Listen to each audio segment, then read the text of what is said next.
Então, hoje vamos falar de máximos e mínimos. Deixa eu só dar uma confirmada se eu comecei de fato a gravar.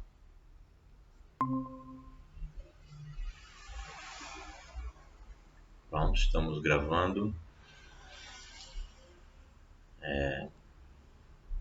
Deixa eu olhar vocês aqui e voltar para cá.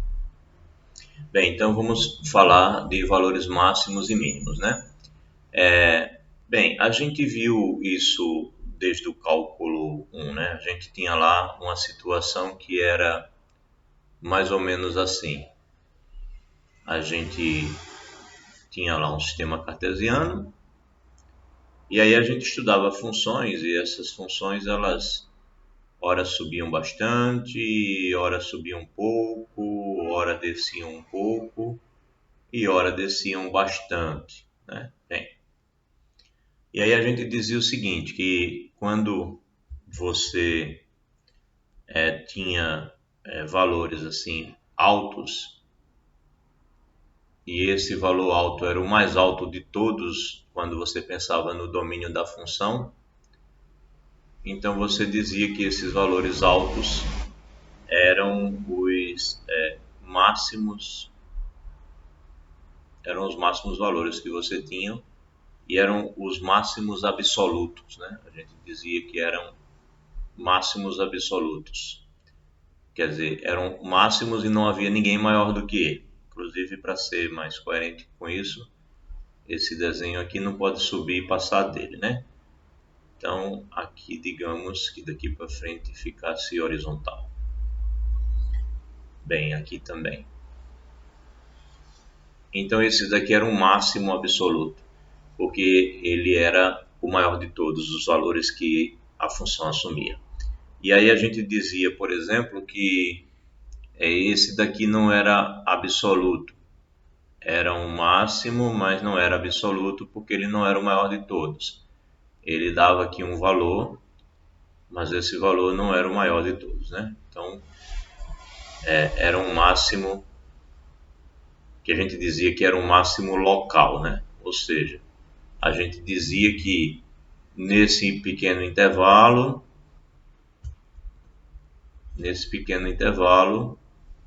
aqui por perto do valor do x, isso daqui era o maior valor que tinha. Então era um máximo local nesse intervalo. Aqui, por exemplo, a gente dizia, né? Aqui, por exemplo, a gente dizia que nos dava um valor mínimo. Só que não era o menor de todos, porque, por exemplo, aqui nós tínhamos o menor ainda. Nós tínhamos o menor ainda. Ó, deixa eu ver se é melhor de baixo para cima, né? Então nós tínhamos valores ainda menores. Então a gente dizia que, como esse daqui era o menor de todos, era o mínimo absoluto, e esse daqui bom, era um dos menores, mas era menor quando a gente considerava um intervalozinho aqui perto da coordenada x desse ponto. Então é o mesmo que a gente vai pensar aqui. A diferença é que ao invés de a gente estar com uma curva assim, a gente está com uma superfície. E aí os pontos que atingem os valores mais altos, eles são os máximos absolutos. Mas você pode ter alguns que atingem valores altos, mas numa pequena região. Então são máximos locais. E aqui você tem aqui um mínimo absoluto, é o menor de todos, aqui um mínimo local. A diferença é que aqui a gente tinha um intervalo para analisar as coisas. E aqui o domínio aqui vai estar num plano, né? Você vai ter o x e o y, né? O x e o y no domínio aí dessa função que dá essa superfície. Então, quando você pega um mínimo local desse, por exemplo, você não pode falar no intervalo, já que você está num plano. Você vai ter que falar em uma pequena região. Então, vai haver uma região aqui, onde quando você aplica a função em um determinado ponto, ele dá como imagem esse ponto aqui, que seria o mínimo local. Mínimo local. Mas vai existir uma outra região, digamos por aqui. Vai existir uma outra região, digamos por aqui, que quando você aplica a função nela, ela te dá esse valor aqui, e esse valor aqui não é um mínimo local, ele é um mínimo geral, né? Para qualquer ponto que você pegar do domínio, esse é o menor possível. Enquanto que esse daqui não vai ser o menor possível, vai ser o menor para essa pequena região. Mas quando você expande, você encontra um outro ainda menor. Então, quando você não encontra um menor, de jeito nenhum, você está com um mínimo absoluto. E quando você encontra só numa pequena região, você está com um mínimo local. Então, o que aqui antes era um intervalo aberto, aqui vai ser uma região que a gente vai chamar de região aberta. Tá? E claro, do mesmo jeito que aqui os extremos eram abertos, ou seja, a gente não considerava, aqui essa linha que contorna a região, ela é aberta, ou seja, a gente não calcula nos pontos dessa linha da região. Bem, essa então é a ideia. Bem, mas formalmente o que está dito aqui, os picos e vales do gráfico F, mostrados nessa figura 1, existem dois pontos A e B, nos quais F tem um máximo local, quer dizer, dos pontos A, B, nos quais f tem um máximo local, ou seja, f de AB é maior que os valores próximos de f de x. O maior desses dois valores é o máximo absoluto, ou seja, você tem esse que é o maior de todos e esse que é um máximo local. E do mesmo modo, f tem dois mínimos locais, tem esse e tem esse. E aí o menor deles é o mínimo absoluto. Então, o mínimo absoluto, a princípio, ele também é um mínimo local, né? Só como ele é o menor deles, é o mínimo absoluto. E aí, definindo formalmente, uma função de duas variáveis tem um máximo local em um certo ponto AB se o f de x, y ele for menor ou igual que o f de AB quando o x, y está próximo de AB, ou seja, quando está dentro de uma regiãozinha.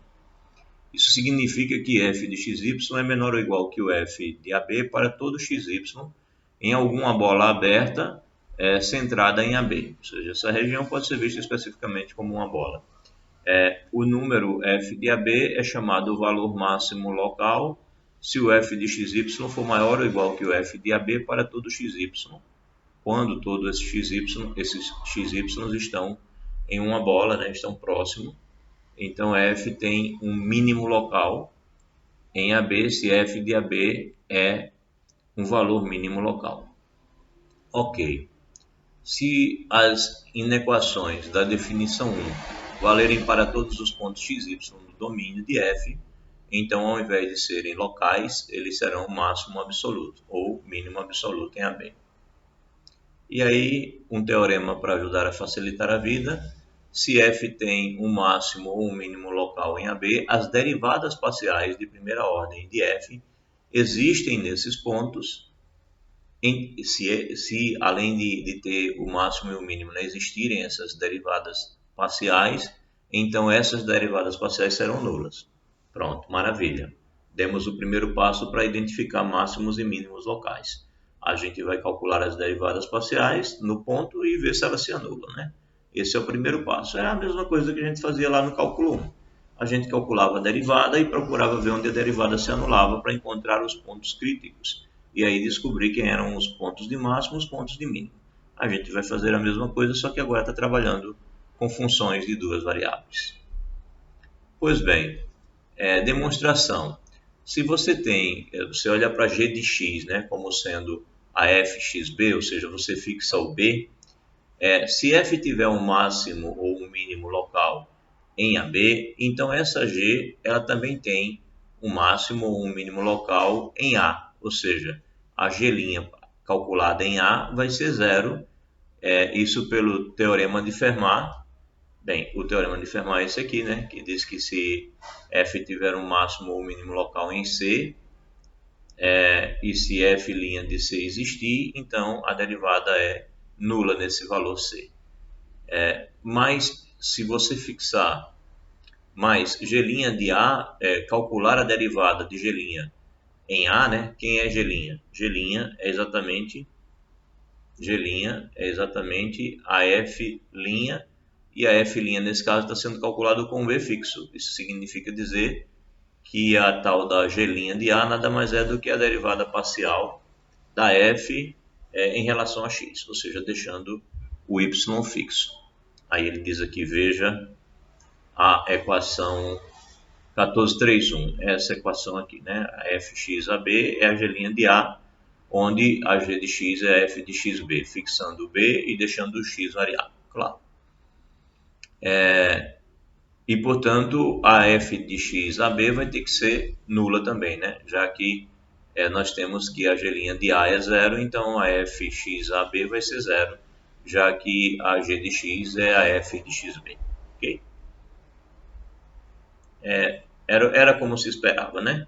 Se a gente pensar nisso intuitivamente, ou se alguém preferir chamar de geometricamente, deixa eu ver se eu tento dar uma ideia aqui gráfica, né, do que está sendo dito. Se você tem uma superfície, deixa eu ganhar um espaçozinho aqui.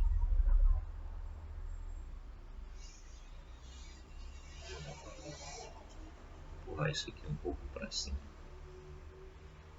Se você tiver uma superfície qualquer,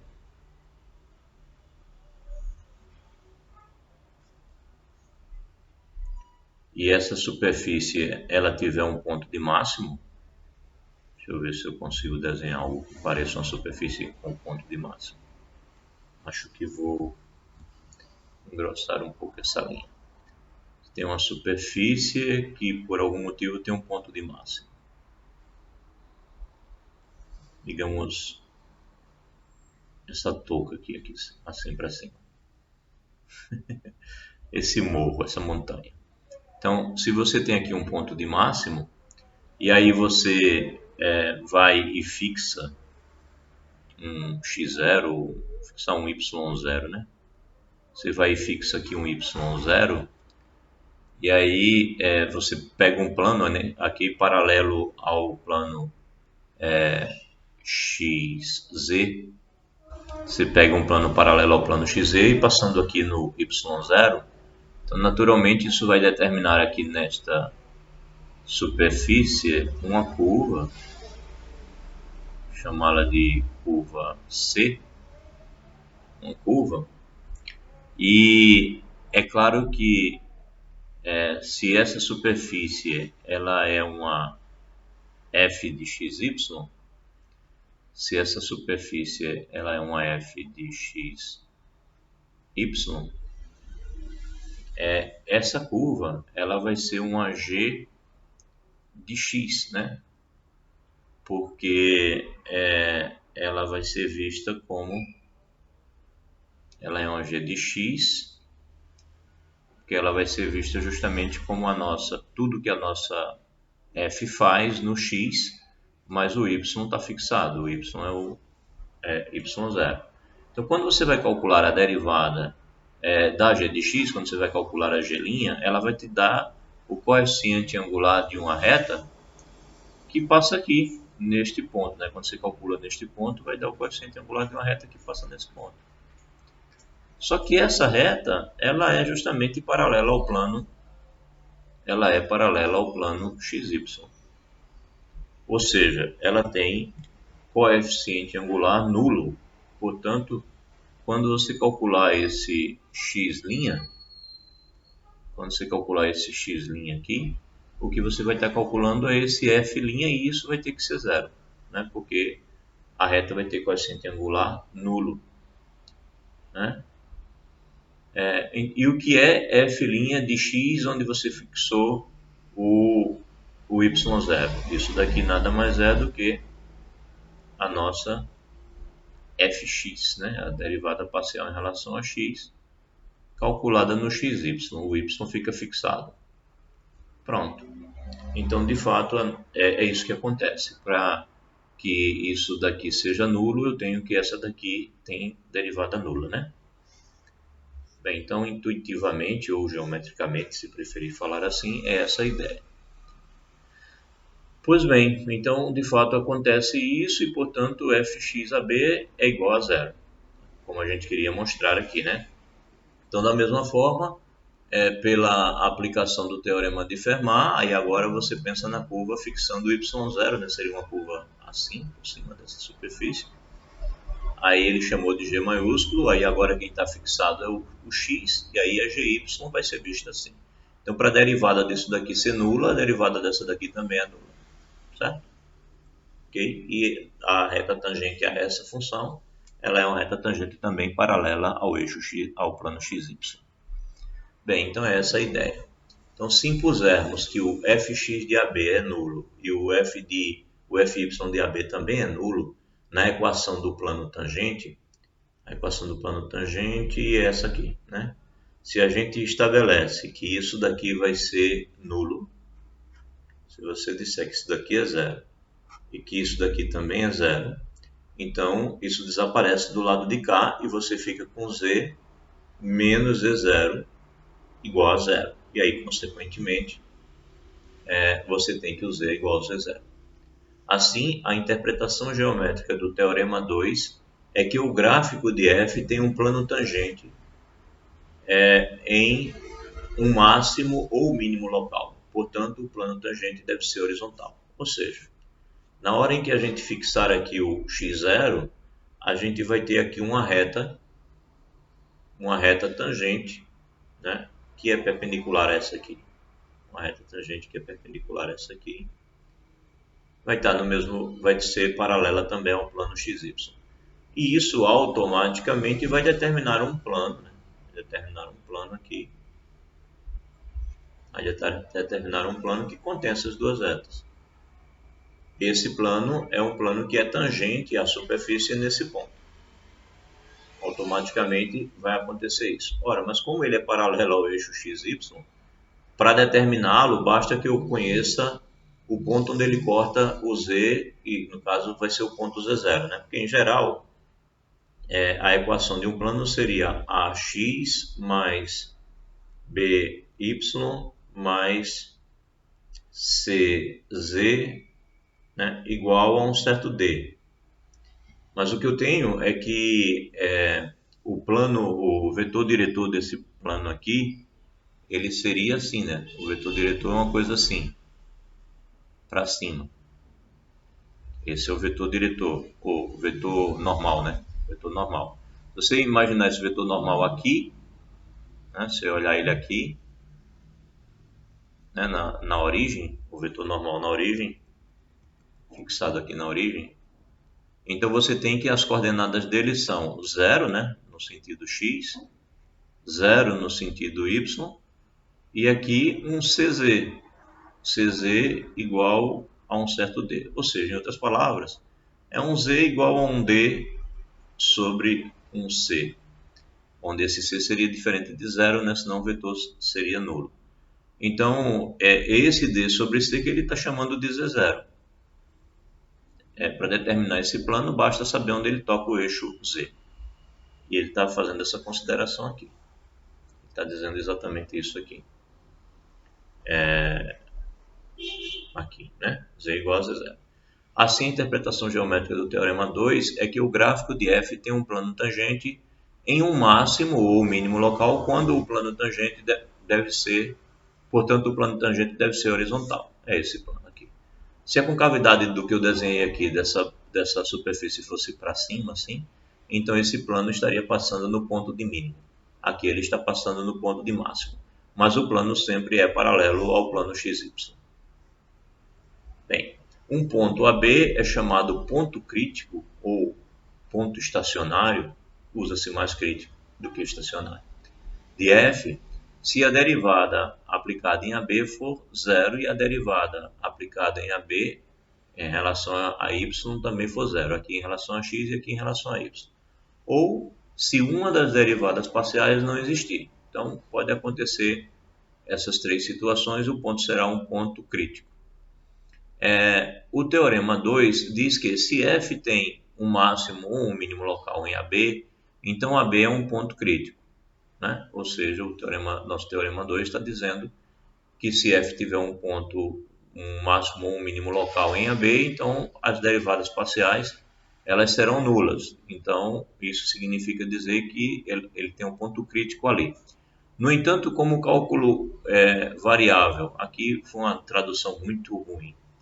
Aqui eles traduziram do inglês e ficou meio ruim, né? No entanto, ele quis dizer na certa que como cálculo em uma variável, né? Em uma variável e não variável único, traduziram estranho aqui.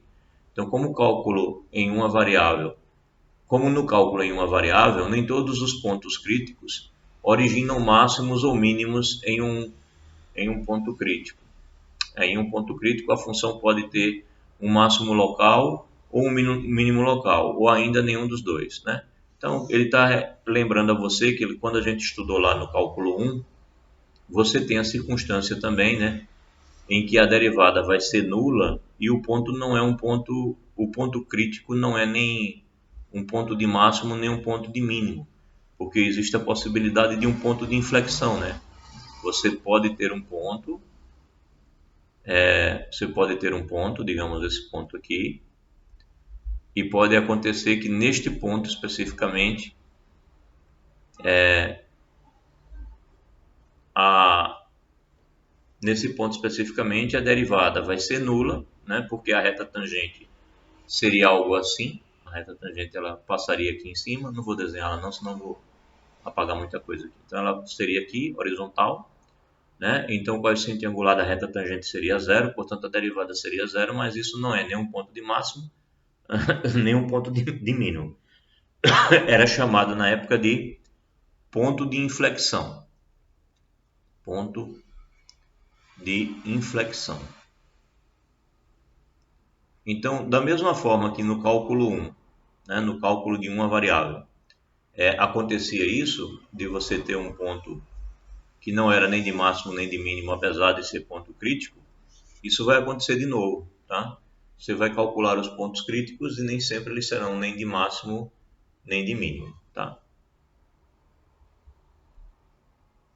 Então, em um ponto crítico, a função pode ter um máximo local ou um mínimo local, ou ainda nenhum dos dois. Aí vamos para um primeiro exemplo. Você tem uma função f de xy dada por essa beleza aqui. Então você calcula a fx, né, a derivada em relação a x, que vai dar 2x aqui, o menos 2 daqui, aqui vai dar 0, aqui vai dar 0, aqui vai dar 0. E você calcula em relação a y, aqui dá 0, aqui dá 2y, aqui dá 0, aqui dá menos 6 e aqui dá 0. Dá isso.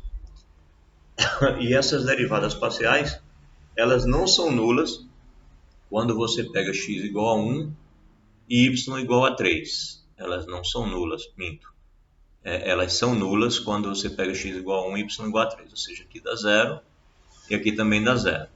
Portanto, o único ponto, e na verdade só dá 0 nesses dois valores, né? X igual a 1 e y igual a 3. Então, só nesses dois valores é que essas duas coisas dão 0. Portanto, o único ponto crítico vai ser o ponto 1, 3. Não tem outro, tá? Que fique claro que não tem outro. Então, completando os quadrados, achamos o seguinte. Bem, olha só. Ele está querendo analisar aqui a existência de pontos críticos e se existem máximos ou mínimos para essa função. Então, o que foi que ele fez? Ele calculou as derivadas parciais e ele foi olhar se isso dá zero. De maneira geral, o que você faz é iguala isso a zero, né? Vai fazer 2x menos 2 igual a zero e vai fazer 2y menos 6 igual a zero. Como essas expressões são muito simples, então você bate o olho e já vê que isso daqui dá zero quando x é 1 e já vê que isso daqui dá zero quando x é 3. Mas se forem expressões complicadas, você vai montar um sisteminha e vai resolver o sistema. É isso que você vai fazer. Bem, encontrou os valores em que isso vai dar zero, é o primeiro passo. Ok, encontrei. Aí, daqui em diante, você precisa verificar se aqui próximo do 1,3 os valores mudam de sinal, por exemplo, se ficam positivo e negativo, ou se ficam todos positivos ou todos negativos. Então, a ideia dele, que eu acho que não é uma ideia muito natural, foi olhar para isso daqui e ver que dava para completar quadrados. Então, ele olhou aqui, aí ele viu x2 e viu o menos 2x. Então, isso levou ele a pensar o seguinte, essa f de xy pode ser escrito com alguma coisa do tipo x menos 1 ao quadrado, né? Porque x menos 1 ao quadrado contempla x2 e contempla o menos 2x. E também ela pode ser escrita com alguma coisa do tipo y, bem, se está dando 6 aqui, então 3, né? menos 3 ao quadrado, porque, bem, aí isso contempla o y ao quadrado e contempla o menos 2 vezes 3 vezes y, ou seja, menos 6y. Claro que na hora em que ele faz isso, faz surgir aqui um 1 que não tinha antes, faz surgir um 9 que não tinha antes. Então ele tem que tirar. Então ele tem que fazer menos 1 e menos 9. Né? Tem que tirar o 1 e tem que tirar o 9, que ele acrescentou, e trazer de volta aqui o 14. Bem, ou seja, ele tem que tirar 10, por isso que aparece esse 4 aqui. Né? E o x menos 1 ao quadrado e o y menos 3 ao quadrado. Mas para que mesmo ele fez isso? Ele fez isso porque ele percebeu que quando ele escreve dessa maneira, ele tem um quadrado aqui e esse cara é maior do que zero. Ele tem um outro quadrado aqui e isso vai fazer com que isso seja maior do que zero também. Como ele quer saber se muda de sinal ou se não muda perto do 1, 3, isso foi importante para ele. Porque agora ele tem que a função pode ser escrita como uma coisa que é sempre maior do que zero. Né? Sempre maior do que zero. Na verdade, essa daqui até pode ser zero, né? Maior ou igual, maior ou igual. Então, isso significa dizer que, no mínimo, isso dá 4. Essa função, se der 0 aqui e der 0 aqui, vai dar 4 aqui, pelo menos. Então, bem, ele diz aqui, já que isso é maior ou igual do que 0, isso também temos que o f de x é maior ou igual do que 4 para todos os valores de x e y. Foi isso que ele observou quando completou os quadrados. Logo, quando ele calcula o f de 1, 3, veja que ele não precisava de nenhuma dessas contas para calcular isso. Ele podia ter calculado isso diretamente aqui na função. Né? Deu 4. E 4 é o menor valor que ele assume, não assume menor de jeito nenhum. Portanto, ele conclui que o 1, 3 ele é um mínimo local. E, de fato, vai ser um mínimo absoluto de f, porque não vai diminuir para nenhum valor de x e y aqui, não vai ser menor que 4. É um mínimo absoluto, essa é a conclusão dele. É que o ponto 1, 3 é o ponto de mínimo absoluto. Isso pode ser confirmado geometricamente a partir do gráfico de f. Bem, aí para saber o gráfico de f, vocês já andaram fazendo isso, né? Olha quais são as imagens que você teria nas curvas de níveis, olhando aqui embaixo, e você vai descobrir que vai dar, as curvas de níveis, quando você olha aqui, vão dar elipses e tal. Depois faz, olha o que seria no plano XY, olha o que seria no plano YZ, etc. E você descobre que isso é um paraboloide, né? Ou olha para a expressão mesmo e coloca na forma padrão, né? Escreve isso na forma padrão, considera aqui um Z qualquer, escreve isso na forma padrão e descobre que isso é um paraboloide elíptico. Com o vértice 1, 3, né? Como está mostrando aqui na figura. Mas, a princípio, essa parte aí já está dominada, a gente já sabe fazer isso, mas não é esse o objetivo desse estudo nosso. Né? O objetivo desse estudo nosso era só saber se era mínimo ou máximo local, e dava para perceber que era, mesmo sem saber que isso é um paraboloide. Né? Daqui não fica menor que 4 nunca. Então estaria resolvido o problema se a pergunta fosse se é ponto de máximo, de mínimo ou nenhum dos dois. Alguém quer fazer alguma pergunta até aí?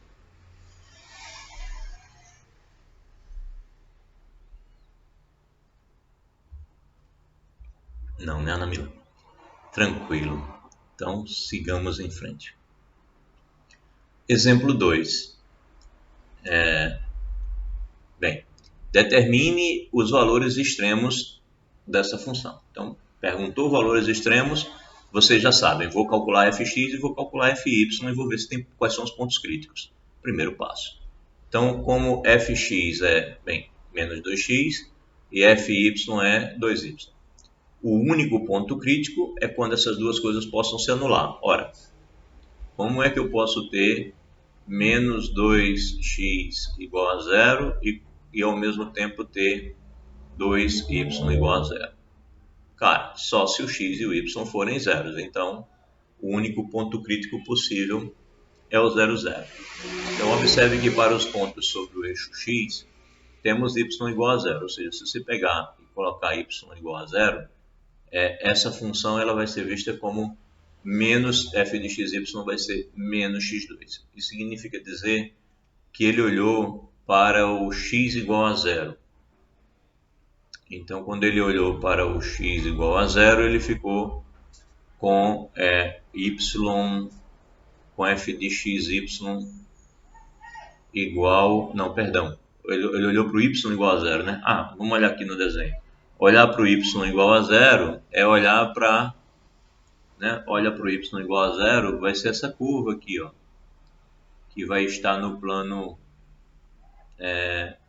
XZ, né? Essa curva aqui. É exatamente uma parábola com a concavidade voltada para baixo, né? No momento em que você pega o y igual a zero aqui. É o menos x2. Entretanto, para os pontos sobre o eixo y, ou seja, quando você pega x igual a zero, aí a curva é essa. No plano YZ, a curva é essa aqui.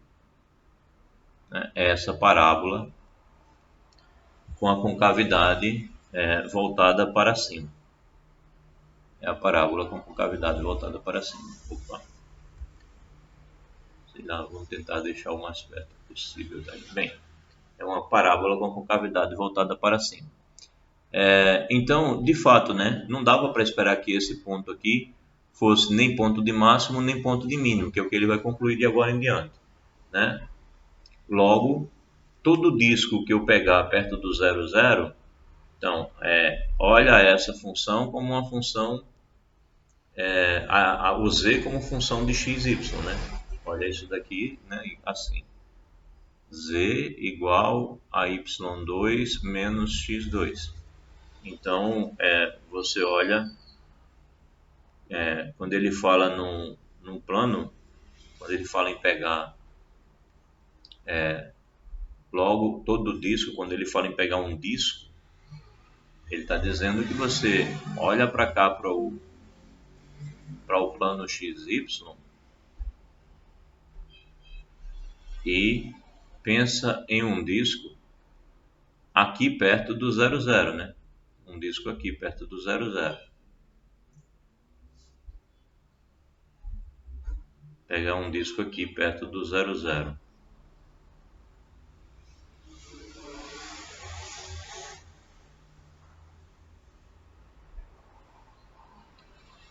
Então, se você pegar um disco aqui perto do 0, 0,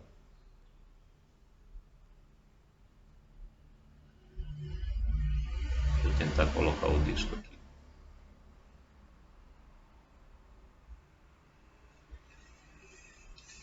Então, se você pegar um disco aqui perto do ponto 0, 0, né? Você está aqui com o x, com o y, e você pegou um disco aqui perto do ponto 0, 0. Aí quando você pegar, por exemplo, um ponto por aqui, a imagem dele vai estar aqui, ó, acima do plano XY.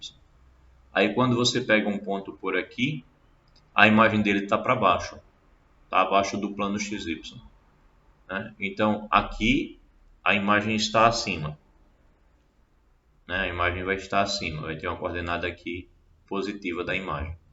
Aí quando você pega aqui, a imagem está abaixo. Ora, não tem como você pegar um disco centrado no 0, 0 e você garantir que está todo mundo acima ou garantir que está todo mundo abaixo, né? Então não tem ponto de máximo nem tem ponto de mínimo. Ora está abaixo, ora está acima. Então você chega mais perto daqui, você já tem pontos acima, né? Você chega por aqui, você já tem pontos para cima. E assim vai, ora está para cima, ora está para baixo. Isso para qualquer disco que você pegar aqui perto do ponto 0, 0. Então, apesar de que você tem que o f de 0, 0 é 0, né? Mas se você pega um disco, logo todo disco com centro 0, 0 contém pontos onde a função tem valores positivos, assim como pontos onde f tem valores negativos. Então, f de 0, 0, que é igual a 0, não pode ser um valor extremo de f. Portanto, f não tem valor extremo, tá? Porque o único ponto crítico que tinha era o 0, 0. E esse ponto nem é de máximo nem é de mínimo. Então, não tem ponto extremo. Esse exemplo 2 ele ilustra a situação de uma função que não tem valor de máximo nem valor de mínimo no seu ponto crítico. A figura 3, que a gente acabou de olhar, mostra como isso é possível. O gráfico de f é o paraboloide hiperbólico z igual a y2 menos z2, né? Isso aqui é o menos x2. Isso daqui é um paraboloide hiperbólico. A gente olha lá naquelas fórmulas padrões, ou então faz o desenho para perceber isso. Que tem um plano horizontal tangente z igual a zero na origem. Então, se você for pegar a tangente aqui, né, desse ponto, ela é ela coincide com o próprio plano xy. Inclusive, se você calcular para z igual a zero aqui, o que você vai ter é y2 igual a x2, né? Você tem que o z aqui é igual a zero, você vai ter y2 menos x2. E aí você vai ter x2 igual a y2. Então, daqui você conclui que, na verdade, x ele é igual a mais ou menos y. Então, quando você pensa no traço dessa superfície aqui no plano xy, vai dar a reta x igual a y e a reta x igual a menos y. São essas duas possibilidades. E a gente já fez isso num certo momento aí. Teve um momento que a gente estudou essa superfície e observou esse detalhe.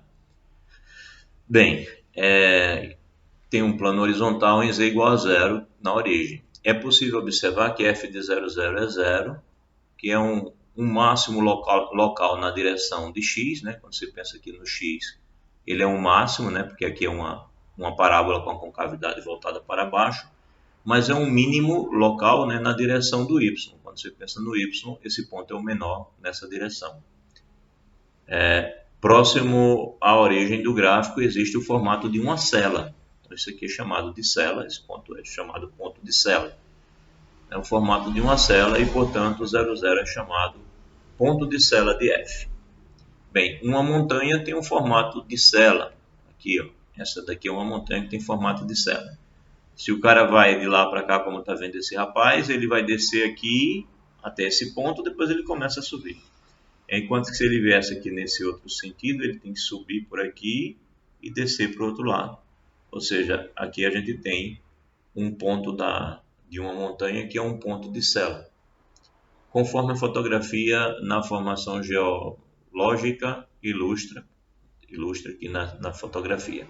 Para as pessoas que escalam em uma direção, o ponto de cela é o ponto mais baixo da rota, enquanto que para aqueles que viajam em uma direção diferente, o ponto de cela é o ponto mais alto. Assim é o ponto mais alto e assim é o ponto mais baixo. Precisamos ser capazes de determinar se uma função tem um valor extremo e um ponto crítico. O teste a seguir, que será demonstrado no fim desta sessão, apenas o item A é demonstrado, é análogo ao teste da segunda derivada para as funções de uma única variável. Tudo bem até aí?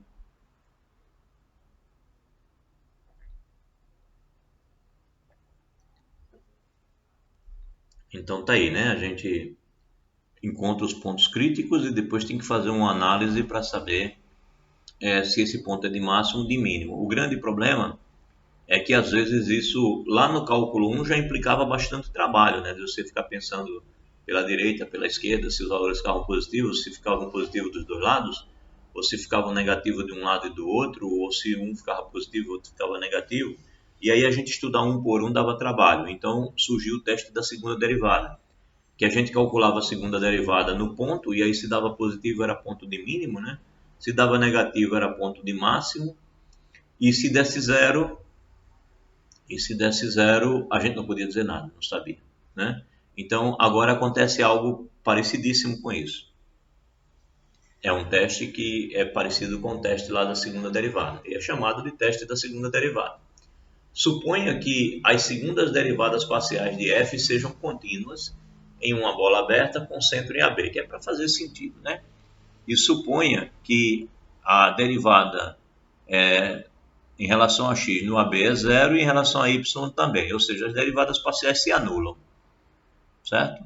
Consequentemente, é um ponto crítico. Aí seja D esse número, que depende de A e B, e esse número é calculado assim: fxx em AB, fyy em AB, menos fxy em AB ao quadrado. Você calcula esse D. E se esse D ele for maior do que zero, e a fxx aplicada em AB também for maior do que zero, ó, maior que zero, o ponto é de mínimo. A nossa intuição esperava um ponto de máximo, né? Tudo é positivo. Mas é igual lá no teste da segunda derivada do cálculo 1. Quando a segunda derivada dá negativo, o ponto é de máximo. E quando ela dá positivo, o ponto é de mínimo. Então, aqui também, ó, positiva, positiva, o ponto é de mínimo. Bem, agora se o D for positivo, mas a derivada xx for negativa, então o ponto é de máximo. Então, o D aqui, ambos positivos, mas aqui quem está mandando no sinal, quem lembra lá o teste da segunda derivada é a nossa fxx. Se ela é positiva, o ponto é de mínimo, e se ela é negativa, o ponto é de máximo. Agora, no caso em que o D for menor que zero, aí não é mínimo local nem é máximo local. É um ponto de inflexão, um ponto de sela. Ok? Não vai ser nem máximo nem mínimo. Veja que a gente só falou de maior ou de menor. A pergunta natural é: e se for zero? Bem, se for zero não tem informação nenhuma, tá? É igual lá à segunda derivada. A segunda derivada, se dava zero, a gente não sabia se o ponto era de máximo, de mínimo, o que era. Não tinha como saber se era um ponto de sela também. Então, o ponto de inflexão, como a gente dizia lá. Então, se D é igual a zero, não dá nenhuma informação. F pode ter um máximo local ou um mínimo local, ou pode ser que não tenha, que tenha um ponto de sela. A gente não sabe. Bem, a outra observação que ele faz aqui. No caso C, esse aqui,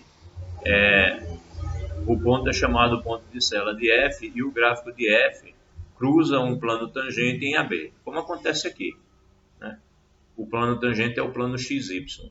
E o gráfico dessa superfície tem uma parte em cima do plano XY e uma parte embaixo do plano XY. Então, sempre que acontecer essa situação D aqui menor do que zero, a situação é essa. O gráfico ele vai cruzar o plano tangente. Um pouco vai estar acima e um pouco vai estar abaixo desse plano. Ou para a direita, para a esquerda, dependendo de qual é a posição do plano. Bem, se D é igual a zero, a gente não sabe o que fazer. Agora, esse número D pode dar uma preocupaçãozinha. Como a gente não está fazendo prova presencial, vocês não teriam que memorizar esse número D. Mas se tivesse que memorizar ou for fazer uma avaliação qualquer na vida, esse número D ele é facilmente lembrado assim. Ó. Você faz um determinante, né? Calcula como se fosse um determinante de ordem 2. A gente está acostumado a dizer que o determinante ele é a gente está acostumado a dizer que o determinante ele é assim, né?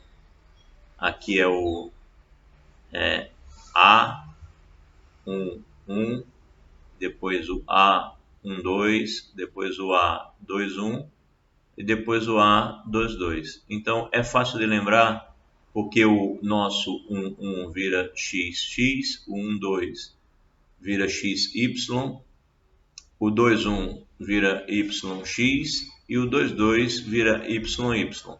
E aí o nosso A a gente chama de F, tá? Ou seja, a nossa intuição lembra disso daqui.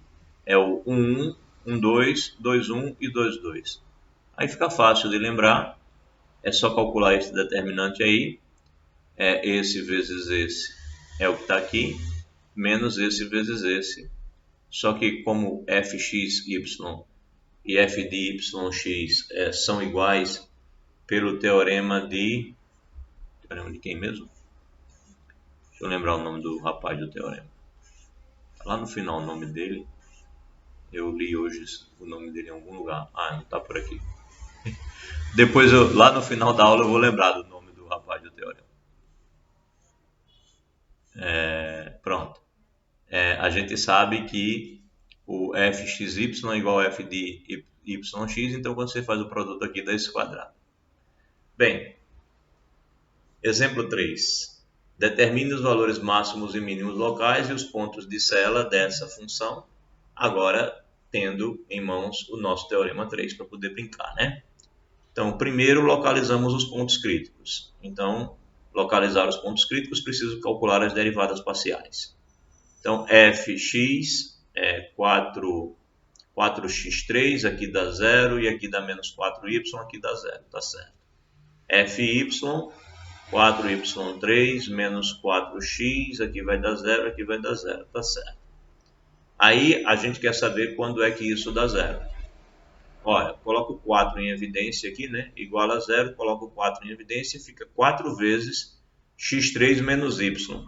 Ora, como 4 não é 0, o x3 menos y vai ter que ser 0. Coloco 4 em evidência, 4 vezes y a terceira menos x. Como 4 não é 0, y a terceira menos x vai ter que ser 0. Então, para resolvê-las, substituímos, bem, isola um em uma delas e coloca no outro, né? Então, aqui é fácil de isolar o y. Você tem que o y é igual a x a terceira aqui nessa. E aí, se o y é igual a x a terceira, você tem aqui que x a terceira menos x é igual a 0. Ou seja, você tem que x a nona menos x a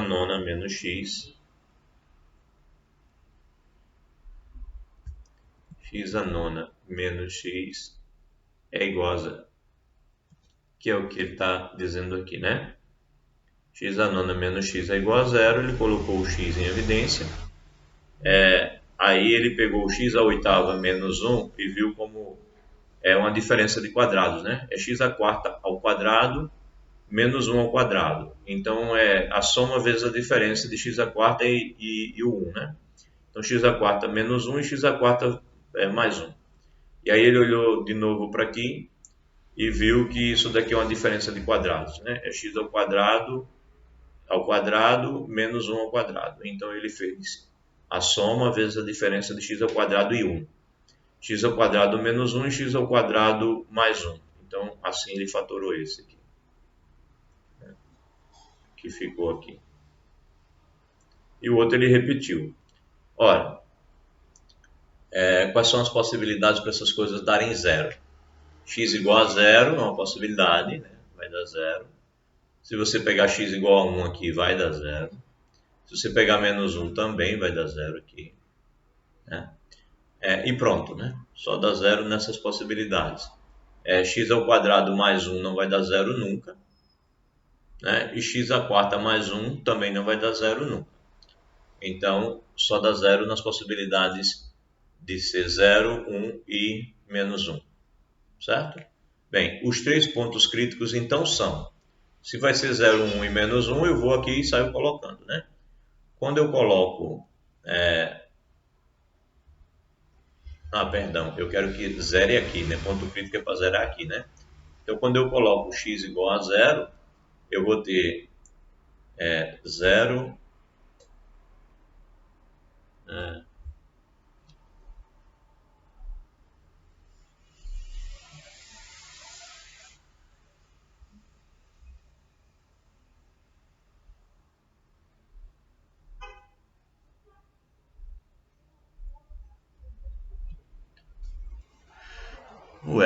tá, eu tenho que calcular o y, eu tenho que calcular o y aqui, né, onde eu estou calculando o meu sisteminha. Eu estou resolvendo esse sistema, sim, não tem que voltar em lugar nenhum, eu tenho que olhar para o meu sistema. O meu sistema é x a terceira menos y igual a 0 e y a terceira menos x igual a 0, ok. Então, quando eu pegar x igual a 0, eu tenho 0 aqui e o y é 0, né? Então eu tenho y igual a 0. Y igual a 0.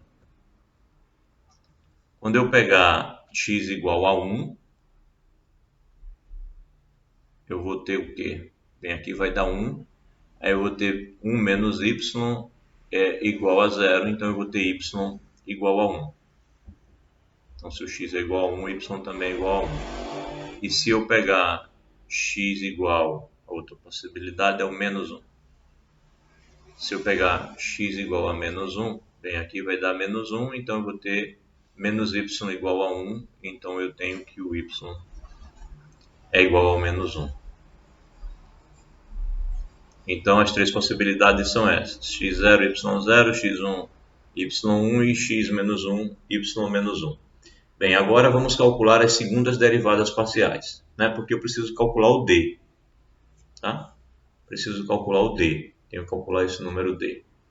Já descobri os pontos críticos que eu vou analisar e agora eu preciso calcular o número d. Então eu preciso das segundas derivadas parciais. Então o que eu faço? Eu pego aquela que eu já calculei o x, a fx, e calculo o x de novo. Então a fx era isso, quando eu calculo fx disso daqui, bem, aqui dá zero, e aqui dá 12x ao quadrado. Então está aqui a fx. Bem, aqui eu já calculei o x, eu vou e calculo agora o y, né, em relação ao y. Isso é zero e a derivada disso daqui em relação ao y é menos 4, é essa aqui. E agora eu pego aqui, eu já calculei o x e calculo, perdão, o y e calculo o y de novo.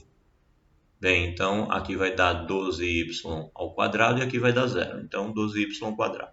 Pois bem, agora eu posso calcular quem é o meu d, que depende do x e do y aqui. Bem, é fx, fy, fxx, fy, menos fxy ao quadrado. Esse produto aqui é esse vezes esse. Então dá 12 vezes 12, que é 144, x2, y2, certo? Aí menos isso daqui ao quadrado, que é 16, né? Então menos 16. Está aqui o meu número d, dependendo de xy, mas eu quero saber agora em cada um desses pontos. Então quando eu calculo d00, 0, isso soma e fica menos 16. Então eu tenho uma situação em que o d é negativo. Aí a gente vai para qual? Vai para o C. É para o C, né? O D é negativo, então o C diz o quê? Que não é mínimo local, nem é máximo local. Então, aqui segue de ser, do teste da segunda derivada, que a origem é um ponto de Cella. Nem é máximo, nem é mínimo. Ou seja, F não tem máximo local, nem mínimo local. Mas a gente sabe que é contínua, então é ponto de Cella. Tá? Em 0, 0. Aí eu vou e calculo agora no 1. Bem, eu tenho 144 menos 16, que dá 128. 128 é um número positivo. Aí eu tenho que calcular no xx para ver se dá positivo também, né? Então, quando eu calculo no x, que eu tenho ele aqui, ó, né, vai dar 12, né? Porque vai dar só um aqui, então dá 12, deu positivo. Quando dá positivo, positivo, né? Lembra-se que é valor mínimo, né? Então, é ponto de mínimo. Então, vemos do caso A do teste F1, vemos do caso A do teste que f de 1 é igual a menos 1, é um valor mínimo local. Da mesma forma, d de menos 1, menos 1. Aí quando você coloca menos 1, olha, dá a mesma coisa, vai dar o mesmo 128. Agora você tem que calcular o f de xx, isso dá 12. Né? Isso dá 12. Bem, aí 12 é maior do que 0 também. Então, de novo, você tem o d maior do que 0 e o f de x também maior do que 0. Portanto, o f do menos 1, que é menos 1, bem, ele calculou isso aqui, tá? F do 1 e f do menos 1, ele calculou aqui. Que é menos 1 é também um mínimo local. Ok? Então, o gráfico de f é mostrado na figura 4. Está aqui. Essa figura esquisita é a figura que nos dá o gráfico de f. Não foi pedido no exemplo. Tá? Não era um exercício que pedisse, ele pedia apenas para dizer isso. Você não precisa fazer o gráfico para dizer isso. Mas está aqui como é o gráfico estranho dessa figura. Esses pontos aqui são justamente os pontos de mínimo que ele acabou de destacar, né? Vai ter aqui um ponto, outro ponto aqui. Ele está muito baixo, né? Isso aqui, esse ponto aqui é um dos pontos de mínimo, esse daqui também. Ou seja, pelo desenho, isso daí deveriam ser os pontos 1 e menos 1, né? Aqui seria o x que tiver aqui embaixo, deveria ser o ponto, o x aqui de baixo deveria ser o ponto 1, 1, e o ponto x aqui embaixo é porque o desenho não está com a simetria necessária. Né? Menos 1, menos 1. Bem, é só um desenho ilustrativo, não tá seguindo as escalas que deveriam. Não. Então é menos 1 aqui nesse ponto e aqui o ponto 1. Ok? E no ponto 0, 0 aqui, ó, nem é ponto de máximo, nem é ponto de mínimo. Porque hora você tem concavidade para baixo, hora você tem concavidade para cima. Parece uma bermuda esquisita, né? Bem, E aqui é um comentário sobre o mapa de contorno, né? Quando você pega aqui planos horizontais e vai olhando as linhas de contorno e depois você projeta aqui no plano XY, você está aqui com o mapa de contorno. Aqui ele deixou o desenho mais proporcional, né? Aqui está de fato o ponto 1, né? E as linhas de contorno indicam que a superfície vai subindo, né? Ela vai descendo para cá e depois, né, voltando ela vai subindo. Assim. A mesma coisa que o ponto -1, -1, também é um ponto de mínimo, né? Isso aqui é um buraco, né? Vai descendo e vai subindo para cá. Enquanto que aqui, ó, note que os números vão subindo, ó. É 1,5, 2, 3. Então sobe para cá, sobe para lá. E desce aqui na direção desses dois pontos. Ok? Esse é o comentário que ele faz aqui. Bem, acho que ficou claro o exemplo 4, o exemplo anterior. E vamos para o próximo. Alguma pergunta? Não, né? Tranquilo. No finalzinho a gente vai decidir um tempinho só para terminar multiplicadores de Lagrange, que é interessante, né? Fala a respeito da proporcionalidade do gradiente que você calcula na superfície, mas quando você quer uma situação condicionada a uma outra curva. São, na verdade, duas expressões em x e y, você faz uma condicionada à outra, e aí você vai pedir uma situação para identificar pontos de máximos e de mínimos, em que a proporcionalidade dos dois gradientes vai ajudar. E o número dessa proporcionalidade é que é chamado de multiplicador de Lagrange. Então é um método a mais para você encontrar valores de máximos e de mínimos, então é importante que a gente veja. Tá? É onde a gente encerra o nosso curso.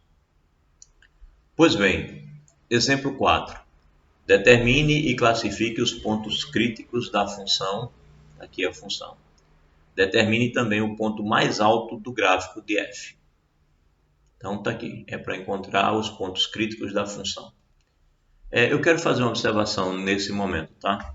Olha, é importante você chamar ponto quando você tiver coordenadas. Então, se você tem x, y, é um ponto. Mas quando você tiver um número, você não tem um ponto, você tem um valor, tá? Então, você tem o valor de máximo e você tem o ponto de máximo. O ponto de máximo é aquele ponto que você, quando aplica a função, vai lhe dar o valor máximo, tá? Então, usem essa linguagem, inclusive na prova, por favor. Chamem ponto de ponto e valor de valor. Não chamem valor de ponto nem ponto de valor, tá bom? Tentem equilibrar a linguagem nisso. Então, leiam, releiam, prestem atenção como é que o autor do livro diz e como é que eu venho dizendo agora, tá? Então, olhem o que é valor e olhem o que é ponto. Diferenciem uma coisa da outra. Então, determine e classifique os pontos críticos da função. Determine também o ponto mais alto do gráfico de f. Então, olha só. Primeiro passo, sempre procurar os pontos críticos, né? Então, calcula as derivadas parciais. Derivada parcial em relação a x. Bem, aqui vai dar 20, porque o 2 vai multiplicar esse 10 e o y aparece. Então, vai ficar 20yx, é o que está aqui. Aqui vai dar menos 10x, aqui vai dar 0, aqui vai dar 0 e aqui vai dar menos 4x a terceira, tá certo.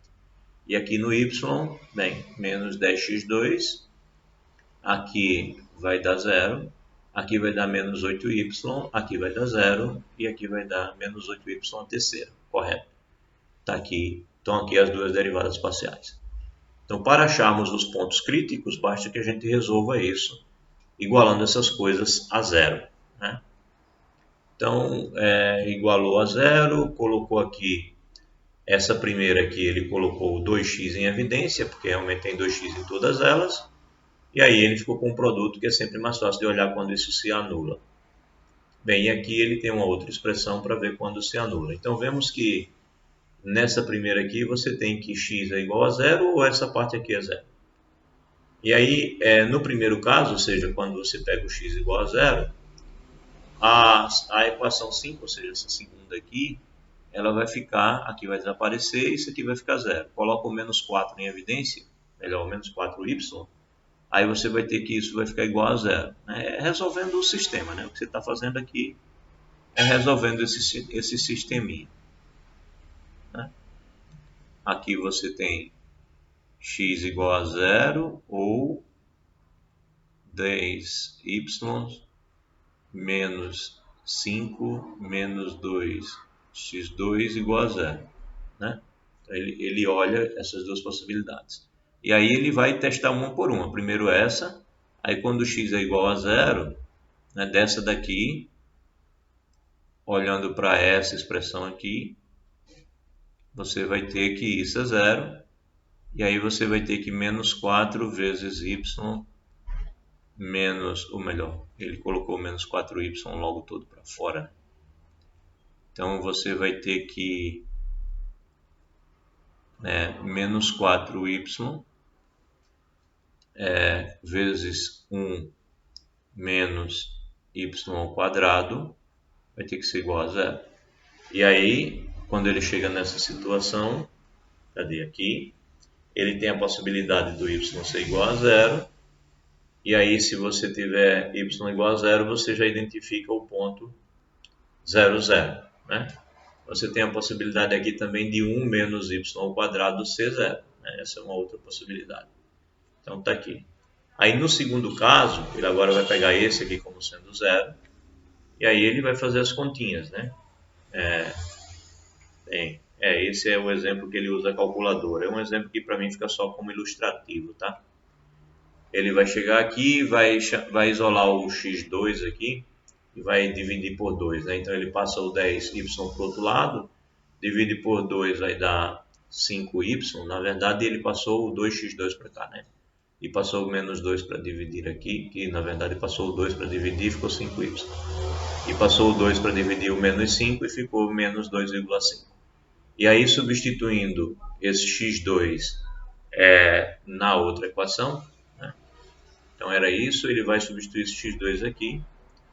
E aí, quando ele substitui esse x2 horrível aqui naquela expressão aqui, ele tem 5 vezes x2, vai ser 5 vezes 5y, esse 25y aqui. E 5 vezes 2,5 dá esses 12,5 aqui. Então isso corresponde a esse 5x2 aqui. E aí o menos 4y e o menos 4y na terceira, ele simplesmente repetiu. Bem, organizou aqui essas contas, chegou nessa situação aqui, né? Passou para o outro lado 4y, somou esses dois aqui, ou melhor, subtraiu, então deu menos 21.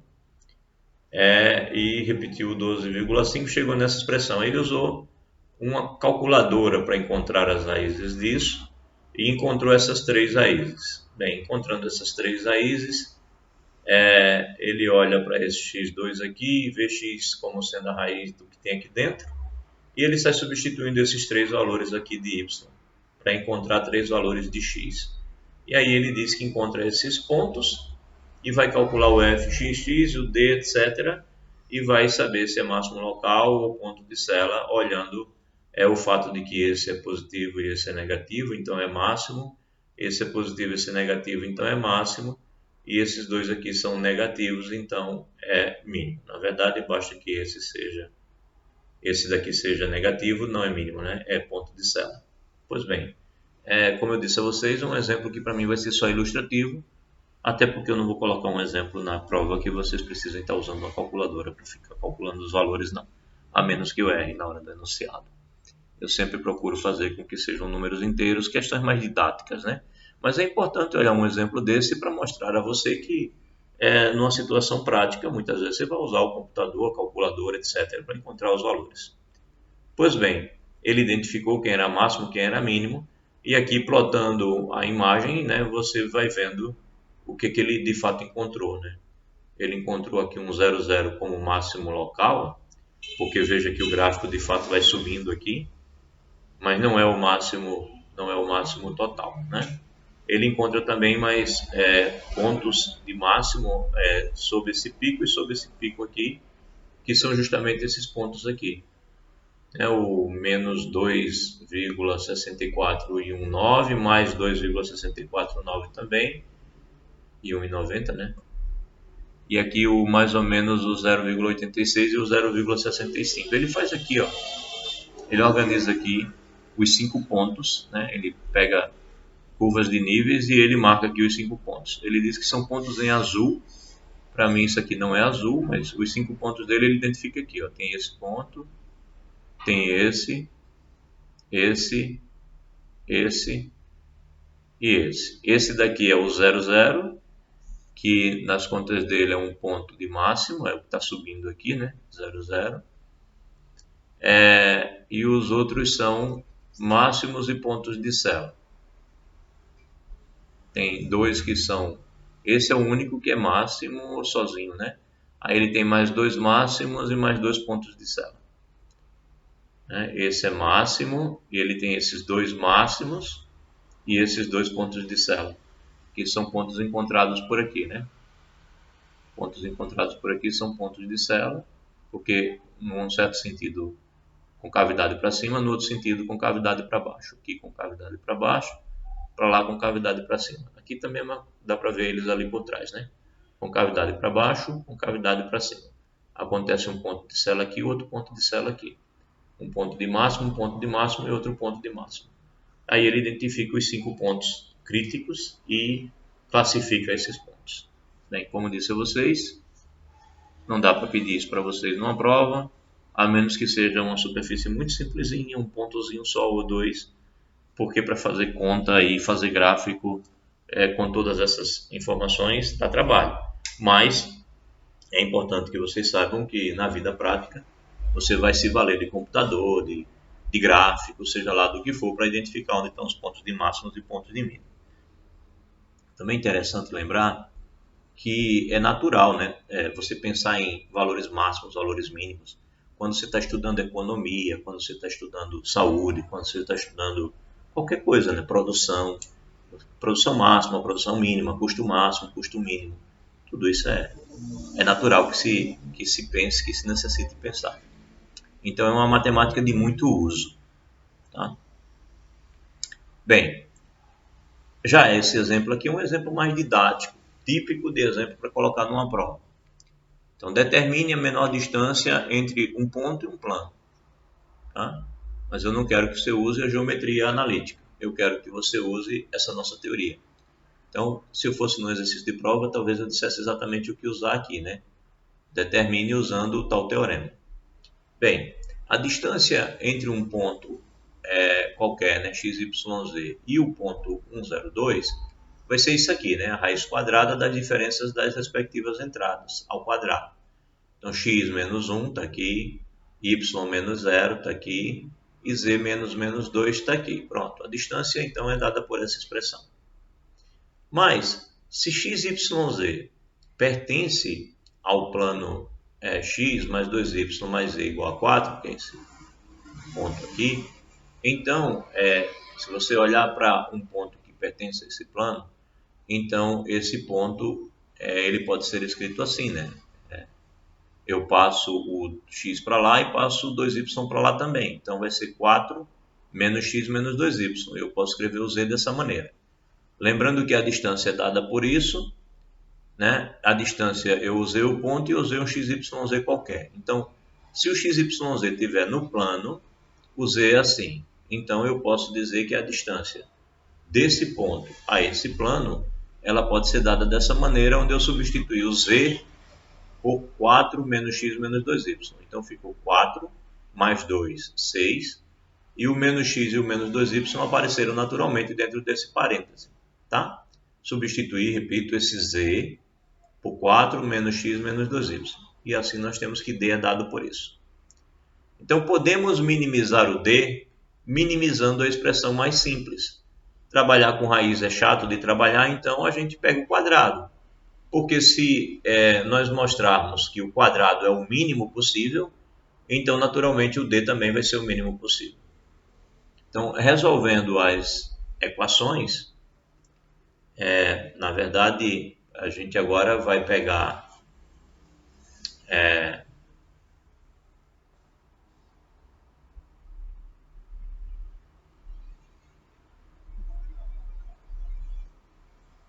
bem, a gente precisa calcular encontrar os tais pontos críticos, né? Então a gente precisa calcular as derivadas parciais. E o que a gente tem é o seguinte, a gente vai olhar para o D2. Quando a gente eleva aqui o D2, a gente já isolou o Z, a gente está com uma função só de x, y.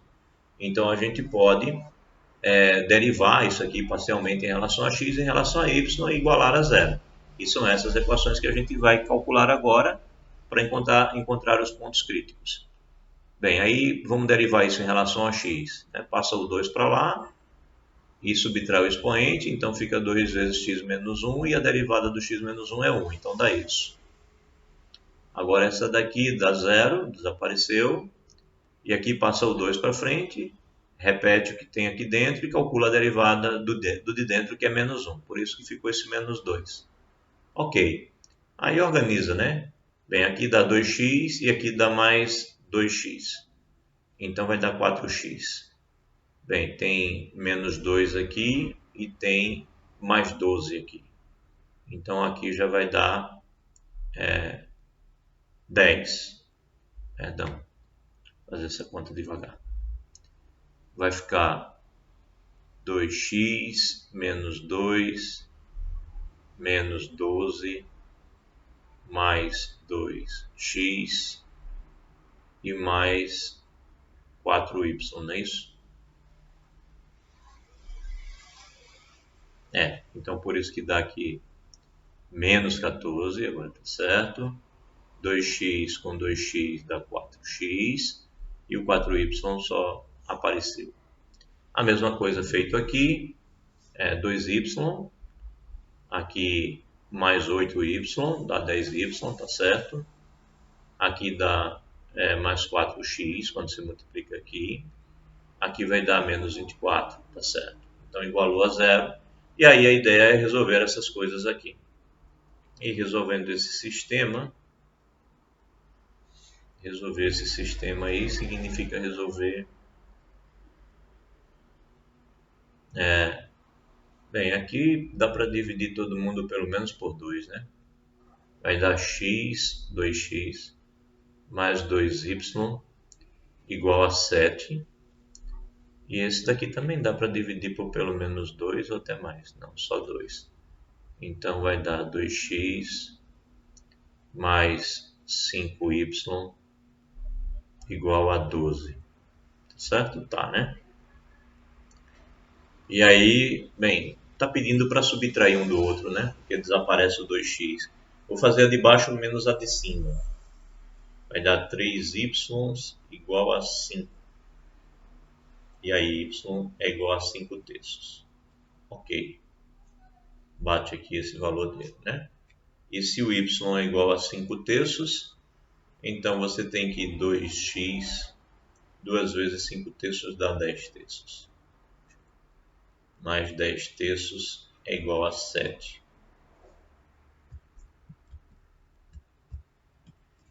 É igual a 7. E aí isso me diz que 2x, melhor, 6x mais 10 é igual a 21. Então você tem que x é igual a 11 sobre 6. Ok. Bateu as contas que ele diz aqui. Então achamos que o único ponto crítico é esse aqui. Bem, aí você precisa calcular o D, né? Aí para calcular o D você precisa do fxx, do fxy e do fyy. Então você já calculou aqui o x e quer calcular o x de novo. Aqui dá 0, aqui dá 0 e a derivada desse é 4. Então realmente aqui é 4. Fxy, você já calculou o x e agora quer calcular o y. Então aqui dá 0 e aqui dá 4 também.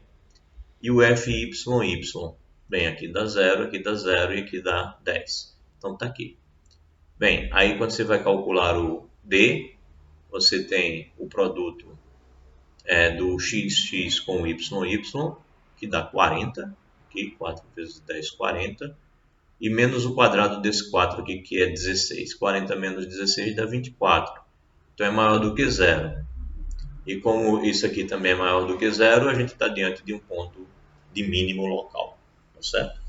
Bem, intuitivamente podemos ver que esse mínimo local é, na verdade, um mínimo absoluto, porque precisa haver um ponto no plano, sim, né? Dado que esteja mais próximo de 1, 0, menos 2. Bem, se x igual a 11 sobre 6 e y igual a 5 sobre 3, então a distância, você vai lá e coloca os valores, né? Calcula nessa distância que você já tinha estabelecido aqui para x e y, coloca aqui os valores e encontra, segundo ele, essa resposta. Eu vou acreditar que está certo. Então, a menor distância desse ponto a esse plano é esse valor que você encontrou aqui. Bem, esse comentário aqui é um comentário importante, tá? Por que eu não vou discutir? Eu encontrei que ele é um ponto de mínimo local. Mas por que eu não vou trabalhar mais para descobrir se ele é um ponto de mínimo global, né? Porque o cara pediu a menor distância. Eu encontrei apenas um ponto crítico. Então não há mais a necessidade de estar discutindo se ele é local ou ele é global. Mas mesmo que existissem outros pontos críticos, ou seja, se as minhas contas mostrassem que existiriam outros pontos que estão mais ou menos próximo do plano, ou for uma situação em que eu tenha vários resultados, existem circunstâncias em que a existência daquele valor é garantida, né, por leis do universo. Se eu pergunto a você qual ponto, sob uma certa condição, é mais perto de um plano, se aquela condição me dá um conjunto de pontos, tem que haver um que está mais perto. Ou pelo menos, pode ser até que não seja só um. Podem ser muitos, mas como você está diante de apenas um ponto crítico, só tem ele.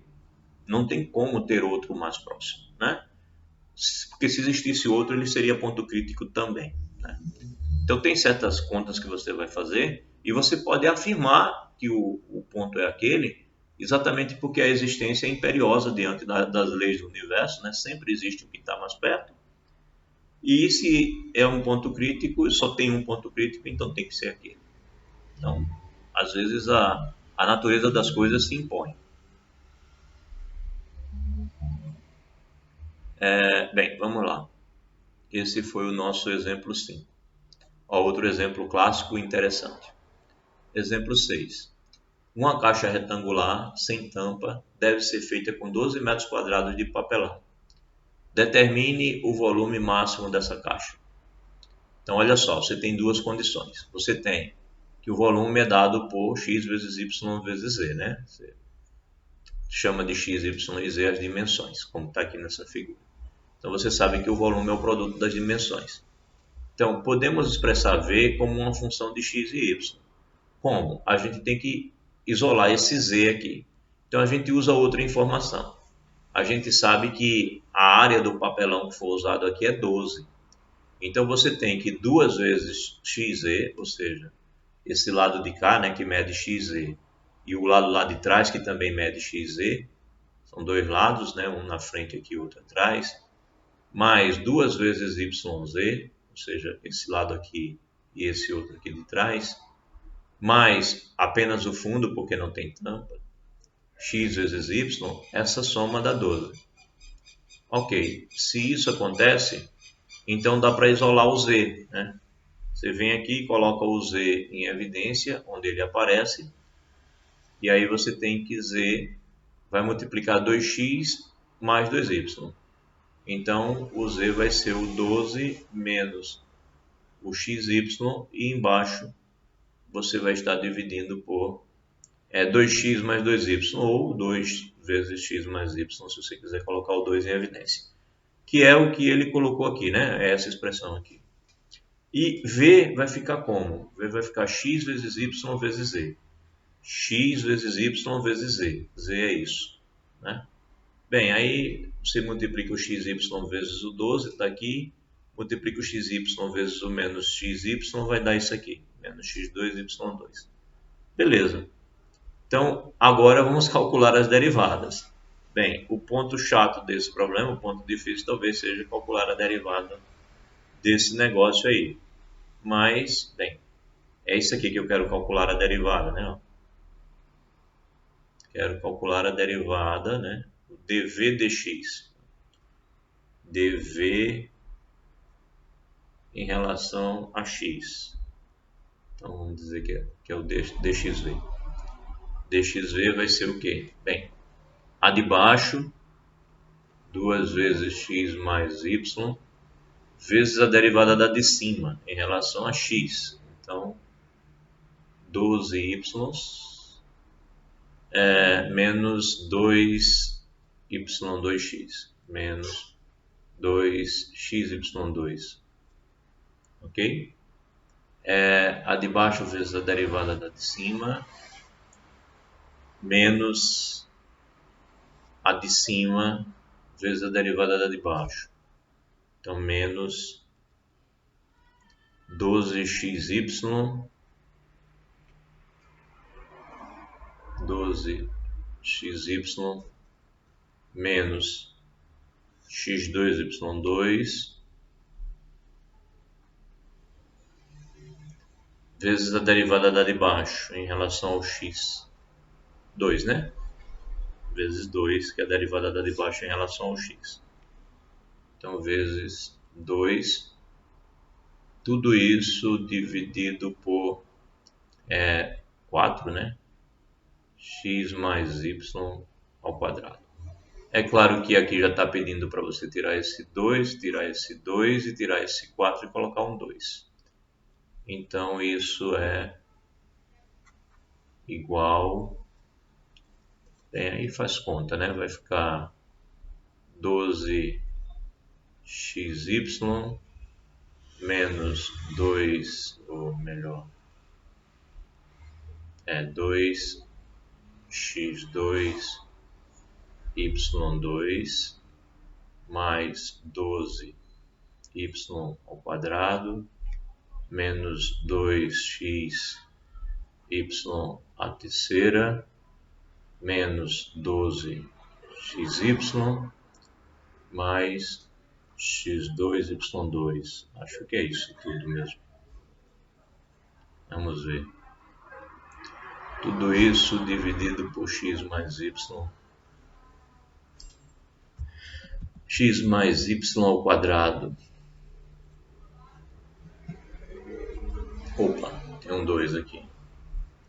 Bem, 12xy e menos 12xy se anulam, né? O que foi que ele colocou em evidência na parte de cima? Para ficar bonitinho.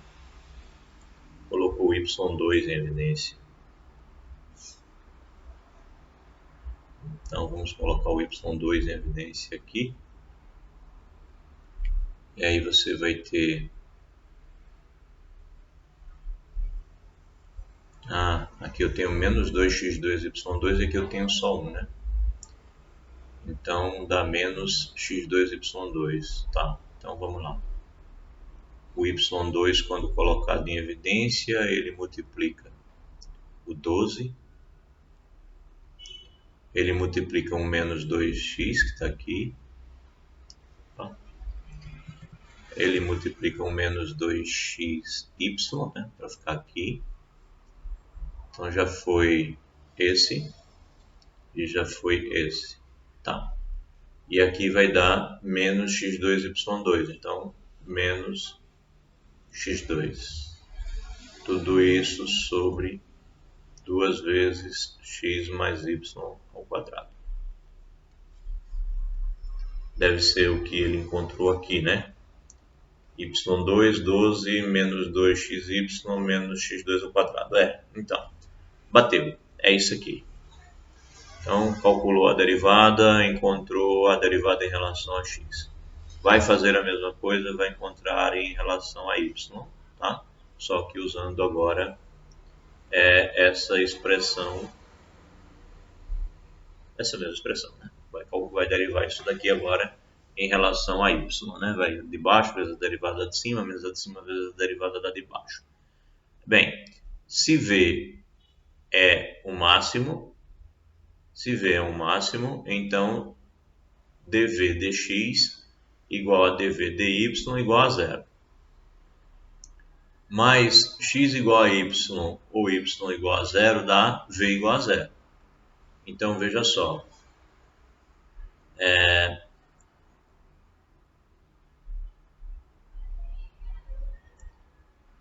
Eu acho que está mal escrito isso aqui, né? O que ele quis dizer foi o seguinte: se isso para você ver como ponto crítico, né? Se você igualar a zero isso, igualar a zero isso daqui, uma possibilidade imediata é você ter o ponto zero zero, né? Porque se o x for zero e o y for zero, você vai ter zero aqui e zero aqui, né? Porque aqui vai estar zero ao quadrado. Então vai dar zero. Então, se o x for zero ou o y for zero, você tem um ponto crítico. Mas você vai ignorar esse ponto crítico, porque se x for zero não tem caixa. Se y for zero não tem caixa. Então, o ponto zero zero você ignora, né? Ok, então 0, 0 aqui você ignora. Então você vai pensar só na possibilidade dessa expressão daqui de dentro ser zero ou essa expressão daqui de dentro ser zero. Ora, se ambas são zero, elas são iguais. E aí, se elas são iguais, ó, você corta o 12 com o 12 e corta o menos 2xy e o menos 2xy. O que resta? Resta apenas menos x2 e menos y2. Então, se essas coisas são iguais a zero, elas são iguais, então você vai ter que o menos x2 vai ter que ser igual ao menos y2. Ou, em outras palavras, o x2 vai ter que ser igual ao y2. Mas como x e y são números positivos, então a outra situação é o x ser igual ao y. Pronto. Essa é a grande situação. Então, para que haja um ponto crítico ali, você precisa que x seja igual a y. Bem, observe que ambos devem ser positivos. Então, veja só, veja a situação. Qual é o próximo passo agora, considerando o teorema que a gente tem em mãos? O próximo passo é a gente calcular a segunda derivada daquela coisa horrível lá, né? Você já tem o dx, vai calcular o dxx. Já tem o dy, vai calcular o dxy. E ainda vai calcular o dy. Iria dar um trabalho miserável. Mas aí o que foi que aconteceu? Ó, tem que usar a cabeça. Você está lá resolvendo a prova e o próximo passo seria calcular o d. Mas você deu de cara com a expressão de derivada terrível. Então você tem uma saída pela tangente. É essa que acabou de acontecer. Você argumenta que no problema que você está resolvendo, x igual a zero, y igual a zero, não pode ser considerado, porque senão não tem caixa. Então, você vai ter que ter aquelas outras duas expressões sendo zero. Aquelas duas outras expressões são zero quando x for igual a y. Acabou. Quando x for igual a y. E como só tem um ponto crítico, e obrigatoriamente vai existir o volume máximo, e esse volume máximo é único, então você não precisa ficar mais procurando pontos críticos. X igual a y é o seu caminho e você não vai precisar ficar calculando o d. Senão você está ferrado se tiver que calcular um d, entendeu? Então, fuja de ter que calcular um d. Então, beleza, não vou calcular d. O que ele diz? Observe que ambos devem ser positivos nesse problema para que seja igual, né? Para poder ignorar que poderia ser mais ou menos, x poderia ser mais ou menos y. Então, ignore, a única condição é x igual a y. Então, se colocarmos x igual a y em qualquer uma das equações, obtemos, né? Então, se você colocar x igual a y nessas expressões que você está calculando aqui no 0, 0, então você vai obter isso aqui. 12 menos 3x2 igual a 0. O que nos dá que o x vai ter que ser igual a 2. Né? Passa o 12 para lá, passa o menos 3 para dividir, vai ficar menos 12 dividido por menos 3, que vai dar 4, e aí x ao quadrado é 4. Então, x tem que ser igual a 2, porque o x não pode ser menos 2, já que é um lado de uma caixa. E como você tem que o x tem que ser igual a y, você teria que o y ser igual a 2. Aí você vem aqui no z que você isolou, né? Você calculou o z aqui. X vai ser igual a 2, y igual a 2, e aí você calcula o z. E aí descobre que o z vai ser 1. Vai ser 1. Então, você encontrou quais são as dimensões da caixa para esse ponto crítico, e esse ponto crítico só pode ser o ponto de máximo, não tem como ser outra situação. Bem, aí ele diz aqui, podemos usar o teste da segunda derivada para mostrar que o ponto obtido é de máximo local de V, ou podemos argumentar que a natureza física do problema exige a existência de um máximo absoluto que deve ocorrer em um ponto crítico de V. Portanto, esse máximo pode ocorrer, na verdade, só pode ocorrer quando x é igual a 2, y é igual a 2 e z é igual a 1. Assim, o volume máximo é 2 vezes 2 vezes 1, que é 4. Né? Esse é o volume máximo da caixa. Então, é uma situação em que você está procurando uma coisa que só tem uma, e ela tem que existir. Então, você não vai precisar usar, de fato, o teste da segunda derivada, que daria um trabalho matemático grande ali. Sairia, mas daria um trabalho matemático grande. E aí, se eu te dou uma semana para fazer, um final de semana para fazer a prova, você vai chegar no final e dizer que não deu tempo para fazer a prova. Então, tem que entender que em algumas circunstâncias o problema prático elimina valores e elimina passos da tua questão. É como na prova passada, eu coloquei uma situação em que eu acho que era R' vetorial, R duas linhas. Um deles era nulo, acho que o R duas linhas. E aí o cara ainda foi calcular o determinante com a linha nula. Poxa, já tem que ter maturidade para dizer, como o R duas linhas é nula, o vetorial é nulo. E acabou. Você não vai precisar me provar isso não, isso é evidente. É um determinante. Se uma linha é nula para você, você já pode afirmar que é nula, tá? Você não está mais no ensino médio que precisa mostrar as continhas. Eu sei que você sabe fazer as contas, com determinante nulo principalmente. Então, é o que eu estou dizendo a você nessa circunstância agora também. Vai fazer a conta. Viu que tem um argumento no problema que elimina uma parte da conta? Escreva, redija, se expresse, tá? Não corra da redação. Pois bem, está aqui o nosso exemplo número 6. Vamos ver o nosso exemplo número 7.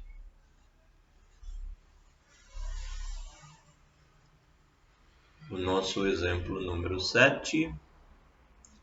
Não tem exemplo número 7. Não, tem, mas primeiro ele vai falar sobre valores máximos e mínimos absolutos. O comentário que ele faz aqui é o seguinte. Ele diz a você que lá no cálculo 1, né, tem um teorema, chama de quê? Teorema do valor extremo, que diz o seguinte, que se f é contínua em um intervalo fechado, então f tem um valor mínimo absoluto e um valor máximo absoluto. Então, ele está dizendo, lembrando a você que era assim.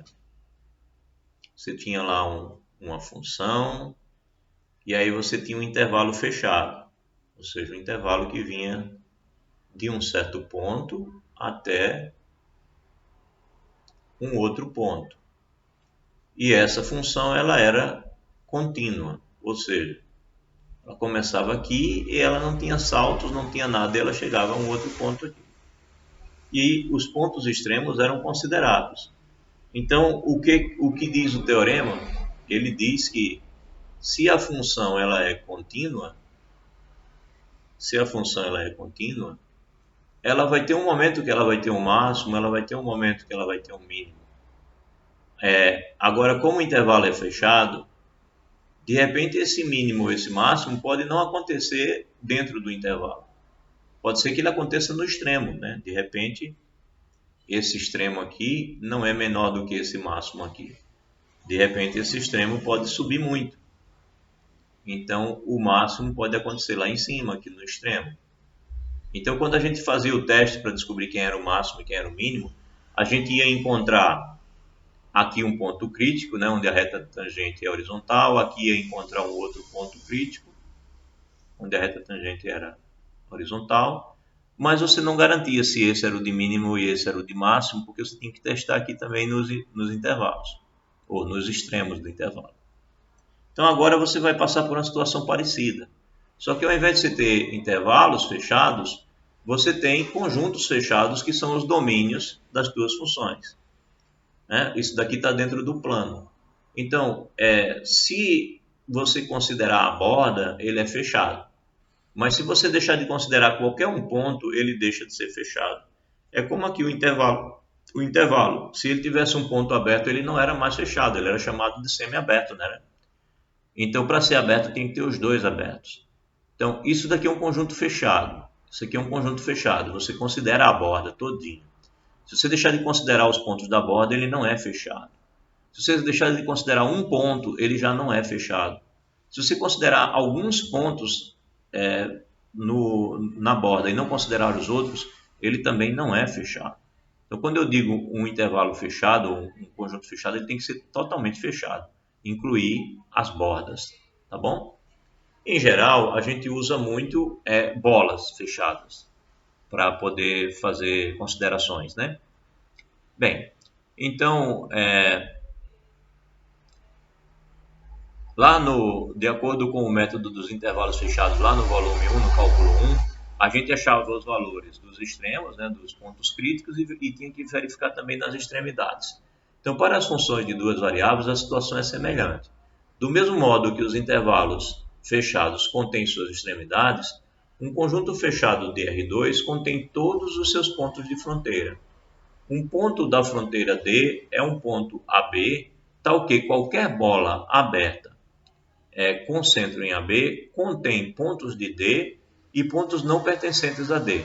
Por exemplo, o disco DXY x2 mais y2 menor ou igual que 1 é constituído de todos os pontos dentro da circunferência y2 mais x2 igual a 1, é um conjunto fechado, porque contém todos os seus pontos, os pontos da fronteira. Então, ele está dizendo que, por exemplo, esse disco aqui, se você pensar ele centrado na origem, né? Se pensar no sistema cartesiano aqui centrado na origem, e pensar que ele tenha raio 1, centrado na origem, pensar que ele tenha raio 1, ele é um conjunto fechado. E por que ele é um conjunto fechado? Pela definição que ele deu aí. Ele é um conjunto fechado porque, se você pegar qualquer ponto da borda, todos os pontos de dentro estão sendo considerados, né? Mas se você pegar qualquer ponto da borda e colocar ao redor do ponto da borda um disco centrado neste ponto, por pequeno que seja esse disco, se você colocar um disco aqui centrado neste ponto, por pequeno que seja esse disco, ele sempre vai conter pontos que estão no disco grande e pontos que não estão no disco, né? Ele vai conter pontos que estão no disco, né, aqui dentro, e ele vai conter pontos que não estão no disco, né? Então, é o que ele diz aqui, ó, do mesmo modo que nos intervalos, do mesmo modo que os intervalos fechados contêm suas extremidades, um conjunto fechado de R2 contém todos os seus pontos de fronteira. Então, um ponto de fronteira de D é um ponto AB, tal que qualquer bola que eu colocar aqui aberta com centro nesse ponto AB, ele contém pontos de D, contém pontos que estão dentro do disco azul, e pontos não pertencentes a D, pontos que estão fora aqui na parte branca. Tal que qualquer bola aberta com centro... já fui, né? Então, por exemplo, esse disco que a gente acabou de falar, constituído de todos os pontos sobre e dentro da circunferência x2 mais y2 igual a 1. Ele é um conjunto fechado porque contém todos os seus pontos da fronteira, que são os pontos sobre a circunferência. Mas, se um único ponto da fronteira for omitido, como aqui, o conjunto deixa de ser fechado. Um conjunto limitado em R2 é aquele que está contido em uma bola aberta. Então, esse conjunto aqui, por exemplo, ele não é fechado, mas ele é limitado. Por que ele é limitado? Porque eu posso sempre pegar uma bola qualquer, pego uma bola e expando ela de tal maneira, faço ela ficar tão grande que coloco ele dentro. Sempre tem essa possibilidade, né? Se ele for limitado, eu sempre consigo pegar uma bola e colocar ele dentro. Então, todos esses conjuntos aqui são limitados. Esses aqui, além de limitados, são fechados. Mas todos são limitados, né? Nenhum deles é infinito o suficiente para eu poder não conseguir colocá-los dentro de uma bola. Então, é isso que ele está dizendo aqui. Um conjunto ilimitado em R2 é aquele que está... limitado em R2 é aquele que está contido em alguma bola aberta. Em outras palavras, ele é finito em extensão. Ele não é grande o suficiente que não caiba numa bola. Então, em termos de conteúdos, em termos de conjuntos, fechados e limitados, podemos enunciar o correspondente teorema ao teorema do valor extremo, né, para duas dimensões. Então está aqui o que a gente tinha antes pensando assim, está aqui quando a gente pensa em que o domínio não é um intervalo e sim um conjunto fechado. O que a gente pode falar em termos de teorema de valor extremo? Se f é contínuo em um conjunto fechado ilimitado D em R2, então f assume um valor máximo absoluto, f de x1, y1, e um valor mínimo absoluto, f de x2, y2, em alguns pontos, x1, y1 e x2, y2 de D. Ou seja, assim como aqui a gente garantia que se a função era contínua, ela tinha valores máximos e mínimos aqui nesse intervalo, quando você tem uma função contínua e o domínio dela é um conjunto fechado, então você garante que vai haver valores de máximos e de mínimos. Ou seja, a situação é mais ou menos assim, né? Geometricamente ou intuitivamente, conforme você queira pensar. Se você tem aqui uma superfície qualquer,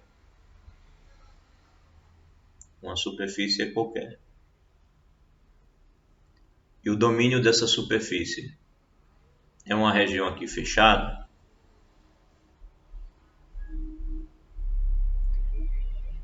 ou seja, todos os pontos aqui dessa superfície, eles são imagem de um ponto aqui do domínio dele. Tem um ponto aqui e aqui vai estar a imagem.